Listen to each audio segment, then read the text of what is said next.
Bienvenue sur cette vidéo qui sera un petit peu différente de ce que j'ai fait jusqu'à présent. Un nouveau format où on parlera d'actualité de la santé, d'avancées importantes, de sujets qui ont fait les gros titres des journaux, etc. Dans ce premier épisode, on va parler de contrôle télépathique, du premier cœur imprimé en 3D, des hommes qui seraient plus sensibles à la douleur que les femmes, d'un vaccin contre le paludisme, de rendez-vous médicaux plus rapides, moyennant finance, ainsi que d'un patient guéri du VIH. Vous en avez tous entendu parler, ça a fait les gros titres des journaux, un patient précédemment atteint du VIH est désormais guéri. Alors pour commencer, il faut avoir quelques notions sur le VIH, le sida comme beaucoup l'appellent. Le VIH, c'est un virus qui se transmet principalement par rapport sexuel non protégé ou par le sang et qui attaque les globules blancs, le système immunitaire. À sa surface, il porte une protéine, GP120. Grâce à cette protéine, le virus va se fixer au récepteur CD4 de ces globules blancs. Une fois fixé au récepteur, GP120 change de conformation, elle se transforme, ce qui va lui permettre de se fixer à d'autres récepteurs, CXCR4 ou CCR5.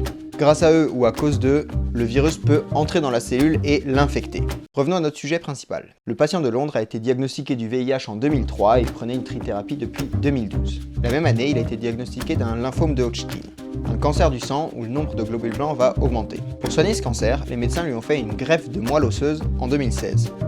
Cette nouvelle moelle osseuse était censée remplacer la moelle osseuse malade, et ça a marché. Vous allez me dire, quel rapport avec sa guérison du VIH ? En fait, les médecins ont choisi un donneur un peu spécial, un donneur avec une mutation, une sorte de X-Men. Son gène CCR5 est muté. Petit à petit, cette moelle osseuse mutée a remplacé la moelle osseuse du patient, jusqu'à la remplacer complètement. Ces globules blancs sont maintenant tous porteurs de cette mutation. Dans les faits, le récepteur CCR5 dont je vous parlais il y a quelques instants ne fonctionne plus, et il empêche donc le VIH d'entrer dans les cellules. Plutôt pratique. Actuellement, le patient est encore très surveillé, et il le sera sûrement toute sa vie. Mais pour l'instant, ça fait 18 mois qu'on n'a pas détecté de traces du virus chez lui.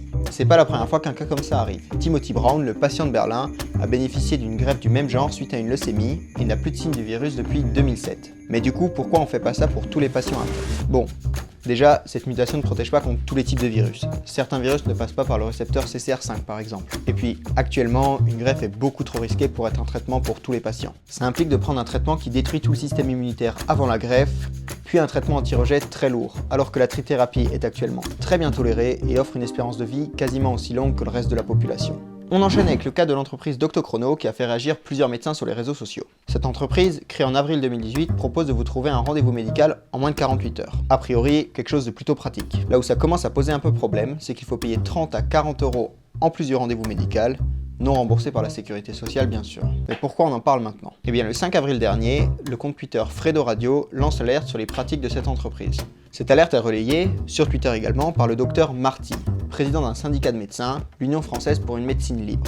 Suite à ça, les médias reprennent l'information et le scandale se répand comme une traînée de poudre. On reproche à l'entreprise de créer une médecine qui favorise les plus riches. Face au scandale, Doctochrono tente de se justifier sur son site internet en expliquant qu'ils se servent des rendez-vous médicaux auxquels des patients ne se présentent pas pour placer leurs clients. Dur à croire selon certains médecins puisqu'il paraît difficile de connaître à l'avance les rendez-vous médicaux qui ne seront pas honorés. Où en sommes-nous actuellement ? Le 9 avril, soit 4 jours après le début du scandale, l'entreprise a suspendu son activité. Le syndicat UFML a quant à lui annoncé avoir saisi l'ordre des médecins. Une avocate contactée par le journal Le Généraliste explique que les articles L1110.1 et L1110.3 prévoient de garantir l'accès aux soins pour tous et qu'il, je cite, paraît compliqué d'articuler ce passage avec ce qui est vendu sur ce site. De mon côté, j'ai essayé de contacter Doctochrono par téléphone, mais un message indique que toutes les lignes sont actuellement occupées. Bonjour et bienvenue chez Doctochrono. Tous nos coordinateurs sont en ligne. Merci de nous laisser un message ou de rappeler ultérieurement. Affaire à suivre donc. Toujours dans le domaine de l'accès aux soins, une avancée importante est en cours pour les pays touchés par le paludisme, avec un test à grande échelle du Mosquirix, vaccin protégeant de cette pathologie qui a touché plus de 219 millions de personnes en 2017 et tué plus de 400 000 d'entre elles. Ce test a lieu au Malawi et a démarré le 23 avril. Les enfants de moins de 2 ans seront vaccinés.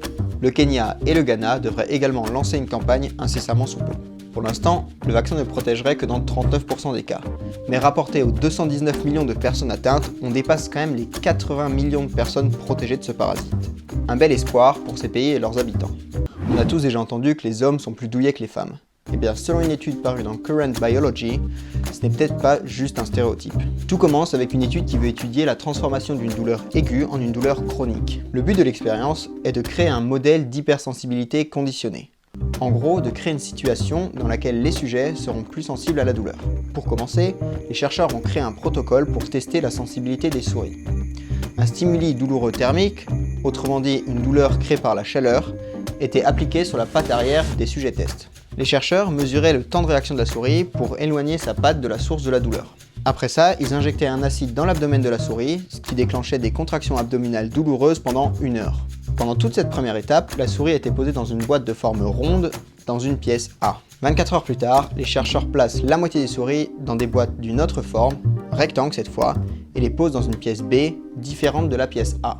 Ils laissent l'autre moitié des souris dans le même environnement que la veille. Ils créent à nouveau un stimuli douloureux sur la patte arrière et mesurent le temps de réaction des souris. Ils observent alors que les souris restées dans le même environnement ont un temps de réaction plus court que la veille, alors que celles qui ont été changées d'environnement ont quant à elles un temps de réaction similaire. Mais ils réalisent alors quelque chose d'inattendu. Ce phénomène est particulièrement puissant chez les souris mâles, mais complètement absent chez les souris femelles. Pour comprendre un peu mieux l'origine de ce phénomène, les chercheurs ont reproduit l'expérience en incluant diverses variables et ils ont ainsi remarqué que les souris mâles castrées n'étaient pas touchées par cette sensibilisation. Il en va de même pour des souris à qui un inhibiteur de la mémoire avait été injecté. La deuxième partie de l'expérience est située avec des humains avec un procédé similaire. Jour 1, les sujets sont soumis à une douleur thermique qu'ils doivent noter entre 0 et 100. Après cela, ils doivent se soumettre au test d'ischémie de l'avant-bras pendant 20 minutes. Grâce à un brassard, on bloque l'arrivée de sang à l'avant-bras et on demande aux patients de contracter les muscles de l'avant-bras. Ce test est particulièrement douloureux. 24 heures plus tard, les sujets sont à nouveau séparés en 2 groupes. Le premier passe le test de douleur thermique dans la même pièce avec le même opérateur que la veille. Le deuxième le passe dans un bâtiment différent avec un autre opérateur. À nouveau, les patients doivent évaluer leur douleur. Comme chez les souris, les hommes qui passaient le test dans les mêmes conditions que la veille font preuve d'une hypersensibilité à la douleur. A contrario, les femmes ne rapportent pas de différence. Bien sûr, il est difficile de tirer des conclusions de cette étude et il faut attendre que la recherche avance. Cependant, quelques pistes restent exploitables pour la compréhension de la douleur. Le stress mesuré pendant l'étude semble jouer un rôle important par exemple. Une avancée importante et porteuse d'espoir a été annoncée le 15 avril dernier par une équipe scientifique israélienne avec la première impression 3D d'un cœur et de ses vaisseaux à partir de cellules provenant d'un patient. Un petit cœur, inerte, de la taille d'une cerise a été présenté à la presse. Les chercheurs ont en fait prélevé des cellules sur un patient qu'ils ont placé dans un liquide un peu spécial, un hydrogel. Ces cellules se sont multipliées, créant des bio-encres de cellules cardiaques et de vaisseaux sanguins. Il ne restait plus qu'à imprimer le cœur en 3D. Le développement de cette technologie pourrait potentiellement résoudre le problème du manque d'organes et surtout celui du rejet des greffes. On termine ce premier J'ai lu que avec une étude chinoise publiée dans Nature qui nous présente une avancée dans le contrôle télépathique. Dans cette étude, des humains ont pu contrôler des rats cyborgs par la pensée. Les humains, via un électroencéphalogramme, une série de capteurs qu'on pose sur le crâne et qui enregistrent l'activité du cerveau, ont pu contrôler des rats porteurs de microélectrodes implantées. Concrètement, un rat placé dans un labyrinthe à 8 branches devait effectuer un enchaînement de 16 virages, 8 vers la gauche et 8 vers la droite dans un ordre aléatoire. Il était guidé par un humain qui voyait les actions du rat via une caméra placée au-dessus du labyrinthe et qui pouvait transmettre les ordres tourner à gauche, tourner à droite ou tout droit. Les résultats étaient mesurés en chronométrant le temps nécessaire pour faire les 16 virages et en calculant la précision des virages grâce au ratio nombre de virages corrects sur nombre de virages essayés. Des essais ont aussi été réalisés dans un labyrinthe plus complexe avec un point de départ, un point d'arrivée, des pentes, des escaliers, des obstacles à éviter, etc. Les rats avaient maximum 5 minutes pour finir le parcours. Avant de conclure cette vidéo, je vous invite à répondre à un petit sondage qui s'affiche juste ici.